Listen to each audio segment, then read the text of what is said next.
When did your golden retriever friend finally snap? I was 13 when I started sacrificing my own life to save my little sister. Zada had aplastic anemia, meaning she needed extra blood, bone marrow, even organs. By 16, I'd donated over 500 pints of blood, had a corkscrew drilled into my hip for bone marrow 6 times, and given her a kidney and 60% of my liver. By 18, I was down to 87 pounds, taking 23 pills a day just to keep my remaining organs functioning. My dream of motherhood was dead. My immune system was destroyed. My bones fractured at the slightest impact. But Zada was alive, thriving, living the teenage life I'd given up for her. 2 years later, I got diagnosed with lymphoma. Doctors said it was likely the extreme stress I'd put my body through, and yet I didn't cry, didn't complain. All I asked for was one thing. When cancer patients finish their last treatment, they ring a brass bell in the main lobby 3 rings to say times you survived. I'd watched dozens of people ring it. Their families cried and cheered. I wanted that. For once, I wanted to be the one being celebrated for surviving. I texted the family group chat. June 15th, they're letting me ring the remission bell. Would mean the world if you could be there. Zada instantly responded with heart emojis. The whole family promised they'd be there. The morning of June 15th, I did my makeup for the first time in 2 years and styled what was left of my hair. During my final treatment, nurses kept asking how I was feeling. Amazing, I kept saying. My family's coming. They're all coming to see me ring the bell. At 2:45, I was sitting in the lobby watching the main entrance, my hands shaking from excitement. At 3 p.m., there was nobody there. The bell coordinator asked if I was ready. Just one more minute, I said.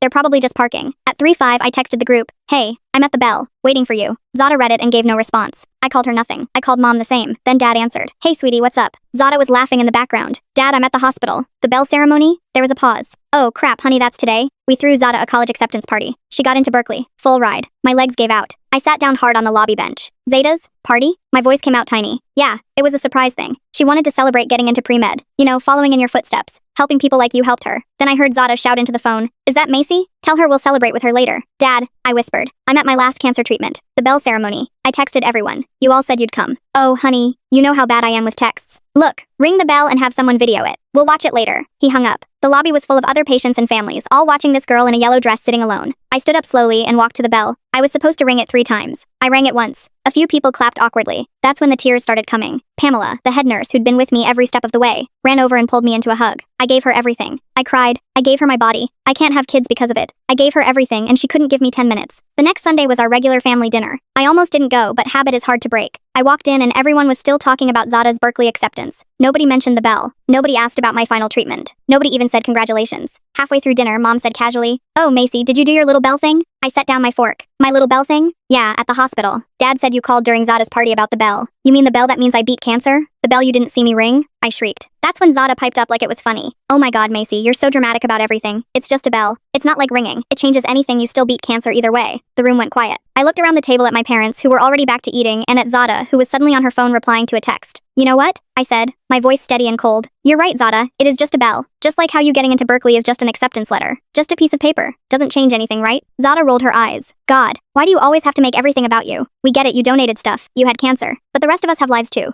I times donated stuff. I stood up. How about I donate your acceptance letter to the fireplace? I started marching toward the framed letter. Dad's chair scraped against the floor as he jumped up, his hand wrapping around my wrist before I could reach the frame. Mom was already on her feet, screaming about how I was ruining everything again, being selfish, like always. The acceptance letter sat there behind glass while Dad's grip got tighter and my thin wrist started hurting under his fingers. Zada didn't even look up from her phone, kept scrolling through Instagram like we weren't even there. I yanked my arm back hard and Dad let go, but stayed between me and the fireplace with his hands up, like I was some wild animal. My voice cracked as I started listing everything I'd given up for her, tears running down my face. The blood draws every 2 weeks that left me dizzy and weak for days afterward. The bone marrow extractions where they drilled into my hip while I bit down on a towel. The kidney surgery at 14 that took 6 weeks to recover from and made me miss the whole school year. The liver donation that nearly killed me when I got an infection and spent 3 months in the hospital. My destroyed immune system, which meant I couldn't go to school dances or football games or even the mall. The 23 pills I take every morning just to keep my remaining organs working. The fact that I'll never have kids because my body is too damaged from all the donations. Zada finally looked up and rolled her eyes like I was being dramatic about nothing important. Mom kept yelling about how ungrateful I was. Dad stood there shaking his head like I was the problem. I pushed past him and headed for the front door while Mom followed me, screaming about family loyalty. The door slammed behind me and I ran to my car, parked on the street. My hands shook so badly I dropped the keys twice before getting the door open and falling into the driver's seat. I sat there for an hour, my whole body shaking, tears soaking through my shirt. My phone buzzed Pamela asking how family dinner went, since she knew it was Sunday. I typed back that I'd finally stood up for myself, and hit send before I could change my mind. The phone rang immediately. Pamela's voice was soft and worried when I answered with a sob instead of hello. She told me to come to her house right away, and not to go back home no matter what.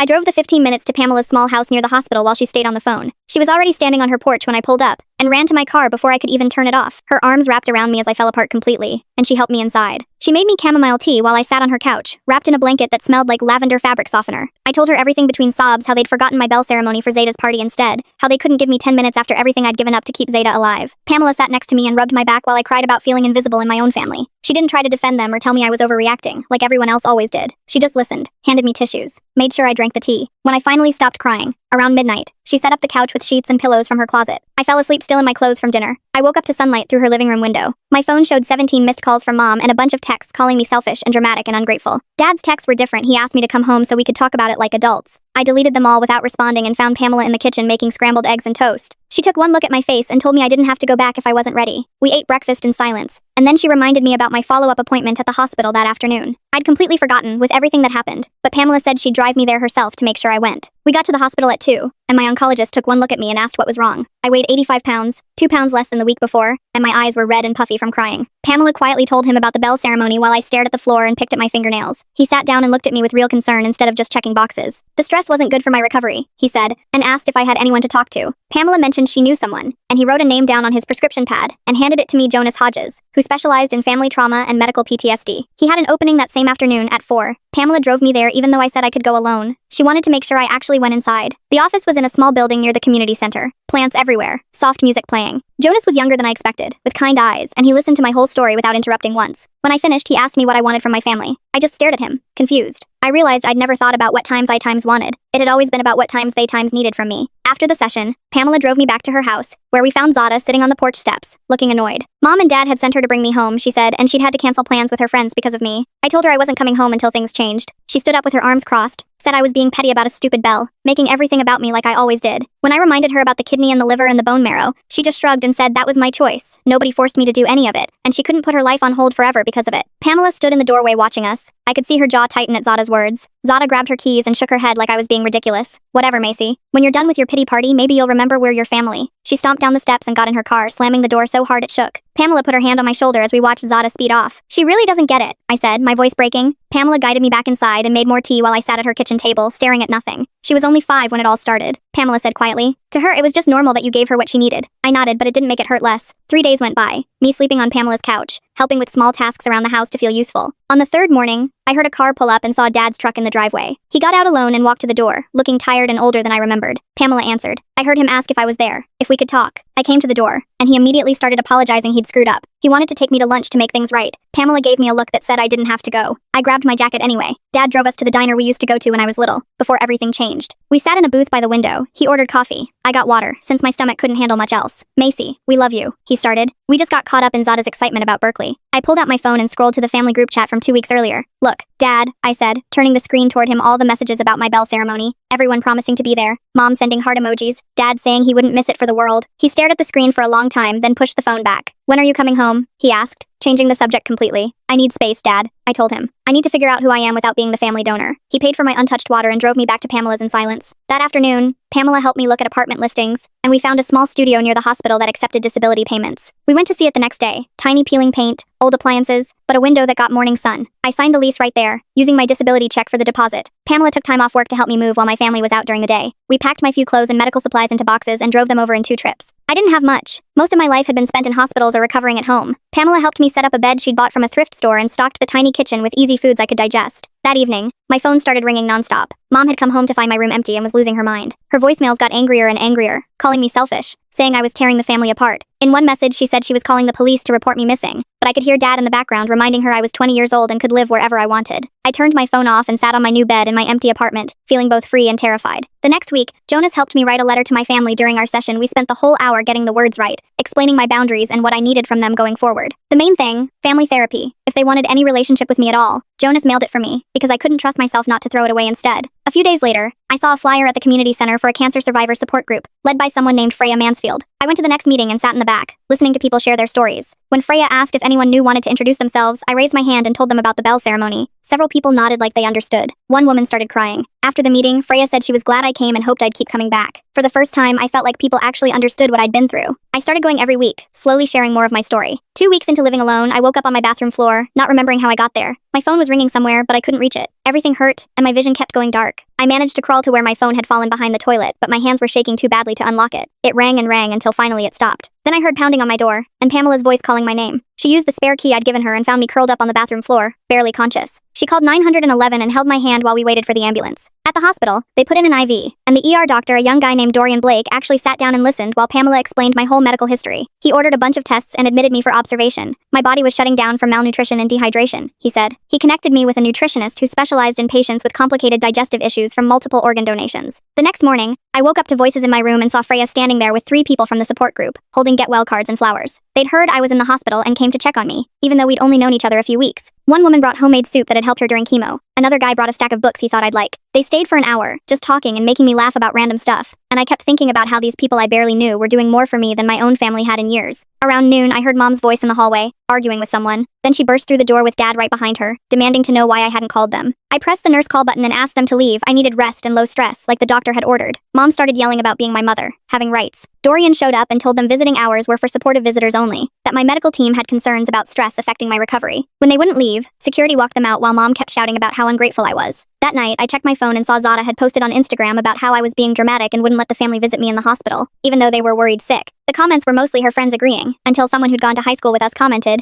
asking if this was the same sister who'd given her a kidney and part of her liver. More people started commenting, remembering me being sick all through school from the donations, and suddenly Zada's post had dozens of comments calling her out. She deleted it, but the screenshots were already spreading. Pamela showed me one where someone had written a whole paragraph about watching me pass out in chemistry class the day after a bone marrow donation. 3 days later, Dorian signed my discharge papers, with a thick folder of instructions, a strict nutrition plan, twice weekly check-ins with the medical team. Pamela had taken time off to drive me home and help me get settled with all the new medications and special foods. She stayed the whole first day, making sure I ate every 2 hours like the nutritionist ordered, helping me organize all the pills I had to take at different times. The next week, during our session, Jonas suggested I start journaling about what my life might look like without my family's expectations weighing on me. I spent hours that night filling pages with dreams I'd forgotten. I had traveling to places I'd only seen on the hospital TV, maybe taking online classes since I never finished high school because of the medical stuff, having friends who saw me as a whole person instead of spare parts for Zada. I wrote about wanting to learn guitar, go to concerts, eat at restaurants without worrying if Zada might need another organ someday. 2 days later, Dad sent me an email with the subject line, "Let's fix this," saying they'd try family therapy but only if I came home first, to show I was serious about working things out. I wrote back that therapy had to come first, because living at home wasn't safe for my mental health right now, and Jonas had already said I needed stability for my recovery. Dad replied saying I was being stubborn and Mom was crying every day. I didn't answer. I had an appointment with the hospital social worker, who was helping me apply for additional assistance programs. She pulled up my medical records to fill out the applications, and her face went white when she saw the list of everything I'd donated and how young I'd been when it started. She kept asking if my parents had pressured me. I explained about Zada being sick, how it just became expected that I'd give whatever she needed. The social worker made copies of everything and said she'd never seen someone give so much of their body before age 18. There might be programs specifically for young donors, though she'd have to research it. At the next support group meeting, Freya asked if I'd be willing to share my story with everyone, since she thought it might help others understand family dynamics around illness. I was shaking when I stood up, but started talking about growing up as the healthy sister,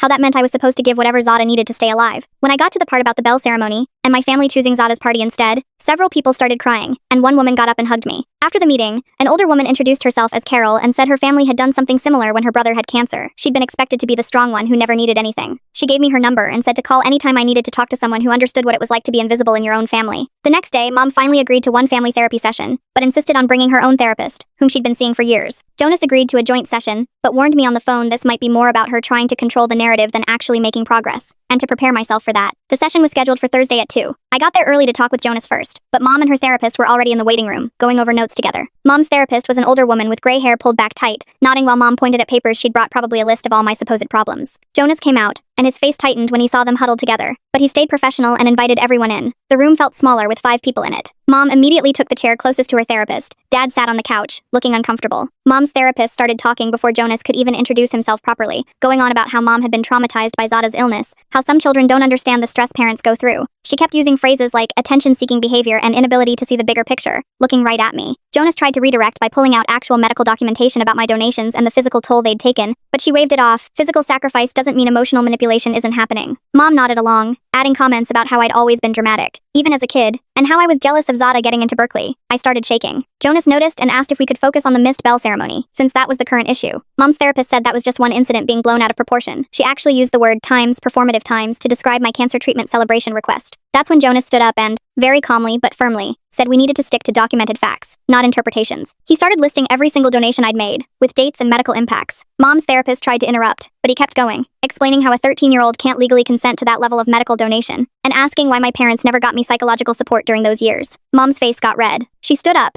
said she didn't come here to be attacked, that Jonas was clearly biased because I'd poisoned him against the family. Her therapist stood too, said this wasn't a productive environment, that they should continue Mom's healing journey elsewhere. They walked out together, leaving me shaking on the couch while Dad just sat there, staring at his hands. Jonas gave them a minute to reach the elevator, then sat back down and asked Dad if he wanted to continue. Dad nodded slowly and moved to the chair Mom had left empty. He reached into his jacket pocket and pulled out a folded check, his hands trembling a little as he smoothed it out on his knee. He'd been thinking about everything since our lunch, he said, and had calculated what my medical bills must be, and wanted to help. The check was for $30,000. I stared at it, more money than I'd ever seen, but it also felt strange, like he was trying to buy his way out of guilt. Jonas asked what he hoped the money would accomplish. Dad said he knew it couldn't fix the past, but maybe it could help my future. I took the check because honestly I needed it with all the bills piling up, but I told Dad money couldn't repair what was broken between us. He nodded, said he understood, but wanted to keep trying, maybe do individual therapy with Jonas, if I was okay with that. Jonas said he could recommend someone else, since treating multiple family members separately could get complicated, but Dad said he trusted Jonas, after seeing how he'd handled Mom's therapist. We scheduled Dad for the following week, and he hugged me before leaving a real hug, not the quick pat thing he usually did. 3 nights later, I was heating up soup when someone started pounding on my apartment door. Through the peephole, I saw Zeta, swaying, fumbling with her phone. When I opened the door, she practically fell inside, reeking of vodka, crying about how everyone at Berkeley orientation thought she was horrible. People were sharing my story online, she kept saying, calling her selfish and ungrateful. I guided her to the couch and went to make coffee while she ranted about how unfair it was, being judged for something that happened when she was sick. She didn't ask for my organs. She said it wasn't her fault. Mom and Dad made me give them. The coffee maker was taking forever, and she kept getting louder, saying I'd ruined her fresh start at college by telling everyone our business. When I brought her the coffee, she knocked it over, reaching for her phone to show me the comments. While I cleaned up the spill, she started crying harder, saying she wasn't a bad person, that she didn't understand why I hated her so much. I sat down next to her and said I didn't hate her, but she needed to understand what really happened. I went to my bedroom and got the folder I'd been keeping all my medical records, the photos Pamela had taken during treatment. Zada's face went white looking at the pictures of me at 73 pounds, tubes everywhere, bruises covering my arms from the IVs. She flipped through the bone marrow extraction records, the surgery notes from the kidney donation and liver resection, her hands shaking as she saw the forms listing the complications and permanent damage. She looked at a photo from right after the liver surgery, when I was swollen and yellow, could barely open my eyes. Then she found the fertility report, saying I'd never be able to have children because of the trauma to my body. She threw up, barely making it to the bathroom, and I held her hair back while she sobbed between heaves. When she finally stopped, I helped her back to the couch. She asked why I did it all if it was going to destroy my body like that. I told her, because I loved her, and wanted her to live. That simple. She started crying again, differently this time, saying she was scared of becoming a doctor, that she'd never be as selfless as me, that everyone would compare her to what I'd done. She said she felt like a fraud going into medicine when she'd taken so much from someone else. I told her she didn't need to be me, she needed to be herself, but she also needed to recognize what others sacrifice and never take it for granted. She asked if she could stay, and I made up the couch for her. We talked until the sun came up about everything we'd never said before, how scared she'd been during her illness, how guilty she felt now, seeing what it had cost me. She admitted she'd made herself believe the donations were no big deal, because accepting the truth meant accepting she'd been part of destroying my body. I told her she was a child, and it wasn't her fault, but she had choices now about how to move forward. She fell asleep on the couch. I covered her with a blanket, then sat in the kitchen watching the sunrise, feeling like maybe something had finally shifted. The next week, Zada showed up at our parents' house during Sunday dinner and announced she wanted to do family therapy for real, not the joke session with Mom's therapist. Mom immediately started protesting, saying they didn't need some stranger telling them how to be a family. Zada cut her off. If they didn't agree to real therapy, she'd defer Berkeley for a year and tell everyone it was because her family was too dysfunctional to support her education. Mom's face went pale. Zada's Berkeley acceptance was all she'd been bragging about to her friends. Dad said he thought therapy was a good idea, and that he'd already been seeing Jonas individually. Mom looked betrayed, but Zada pulled out her phone and showed her the Berkeley deferment form, already partially filled out. Mom caved, agreeing to one session with Jonas, though she kept muttering about not needing therapy.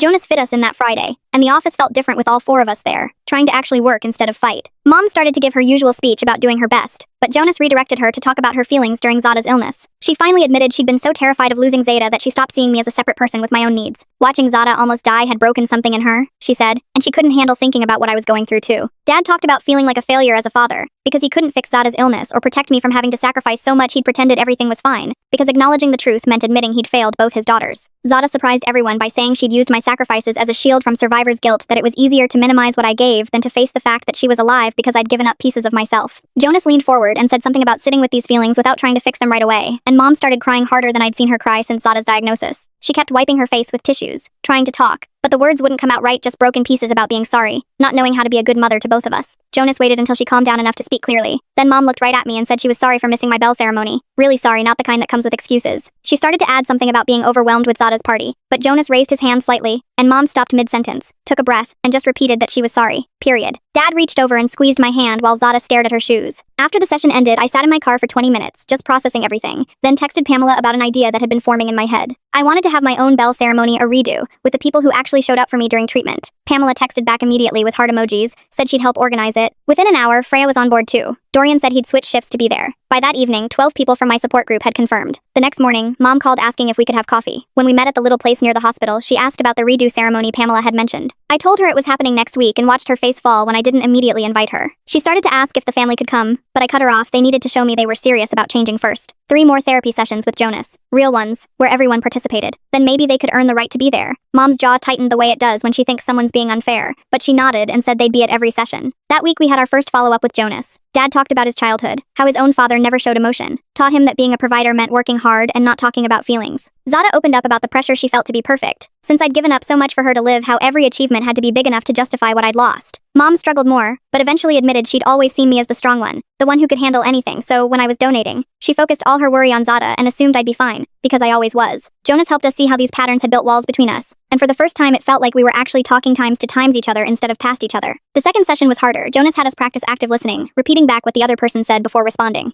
Zada got frustrated when she had to really hear me describe the physical pain of the donations, the bone marrow needle feeling like fire spreading through my skeleton, the months of weakness after giving up my kidney. She threw up in the bathroom halfway through and came back pale and shaking. The third session focused on making amends without expecting forgiveness. Each of them had to tell me specifically what they were sorry for, and what they'd do differently going forward. Dad promised to see me as an individual, not just in relation to Zada's needs. Mom said she'd stop minimizing my struggles and start showing up for the small moments, not just the big ones. Zada cried through her whole apology about taking my sacrifices for granted, and promised to honor what I'd given by being grateful instead of guilty. The morning of my redo ceremony, I woke up nervous but excited. When I got to the hospital, Pamela had decorated the whole lobby with yellow ribbons, my favorite color. My family was already there, sitting quietly in the corner, Dad holding a bouquet of sunflowers. Mom had a gift bag that I later found out contained a photo album she'd made of my treatment journey, with notes from nurses and doctors about how brave I was. Zada was wearing a shirt that said Times, my sister is my hero, made specially for the day. When it was time, I walked to the bell with Pamela on one side and Freya on the other. The lobby was packed people from my support group, nurses from my treatment team, even some patients I'd gotten to know during chemo. Jonas stood with my family and I saw him put his hand on Mom's shoulder when she started crying again. I grabbed the rope and rang the bell once, clear and strong, then twice, then a third time, so hard the sound echoed through the whole hospital. Everyone erupted in cheers and applause. Zada was recording it all on her phone, tears streaming down her face.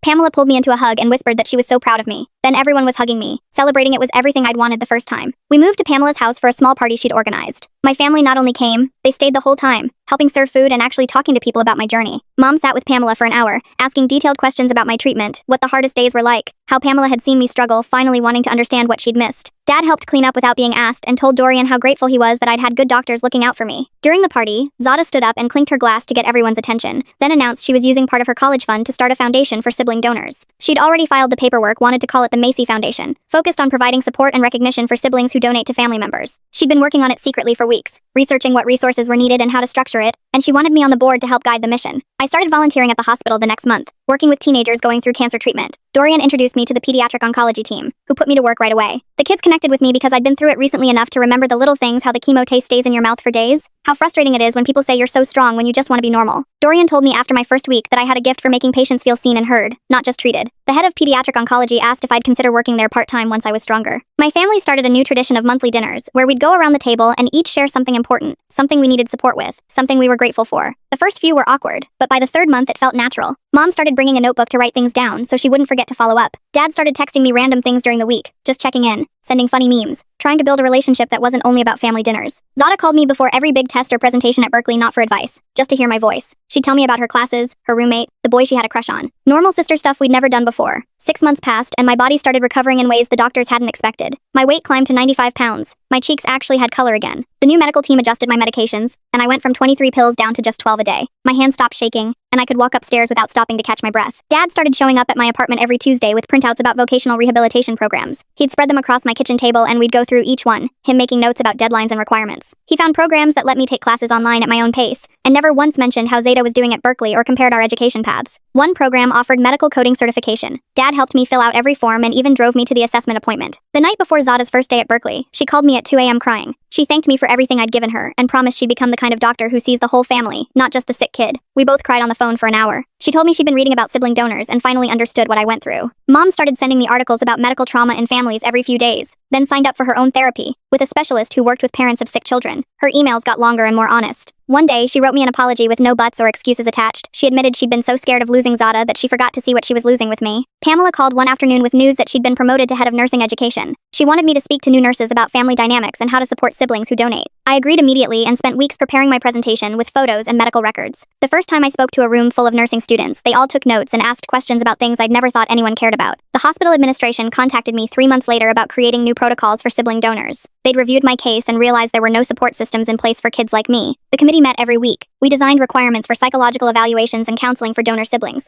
They wanted to call it the Macy Protocol. I cried right there in the conference room. The program would require hospitals to provide mental health support and recognition ceremonies for sibling donors going forward. Thanksgiving arrived, and for the first time, my family planned the entire menu around my dietary restrictions. Mom called 2 weeks ahead to get a list of foods I could eat without getting sick. Zada spent hours researching recipes, testing dishes that would work with my damaged digestive system. She made 3 different kinds of stuffing until she found one with ingredients I could handle. Dad grilled plain chicken just for me while everyone else had turkey. They set up a whole section of safe foods on the counter labeled so I knew exactly what I could eat. Nobody made comments about my special needs or acted like it was a burden. We all sat around the table with Pamela and Dorian and Freya joining us as my chosen family. Mom had invited them without me asking, set places for them like they'd always belonged there. Zada kept checking if I needed anything. Dad actually turned off the football game so we could all talk. Pamela told stories about my strength during treatment that my parents had never heard. Dorian explained how my volunteer work was changing the way young doctors thought about patient families. Freya shared how my story had inspired other survivors in our support group to set boundaries with their own families. Mom took notes while Pamela talked, asked real questions about what I'd gone through. Dad got emotional when Dorian described finding me collapsed in my apartment, how scared he'd been. Zada held my hand under the table when Freya talked about the isolation sibling donors face. After dinner, we played board games, and nobody mentioned Berkeley or grades or achievements. We just existed together as a family where everyone mattered equally. Looking around that table at my biological family finally seeing me, and my chosen family who'd always seen me, I understood something important. I wasn't just the spare parts anymore, or the sick girl who survived cancer. I was valued for who I was, beyond what my body could give. My story mattered. My pain mattered. My recovery mattered. The empty space that used to ache in my chest whenever I saw other families together finally started to fill. This was what I'd wanted all along. It only took losing everything to finally get it.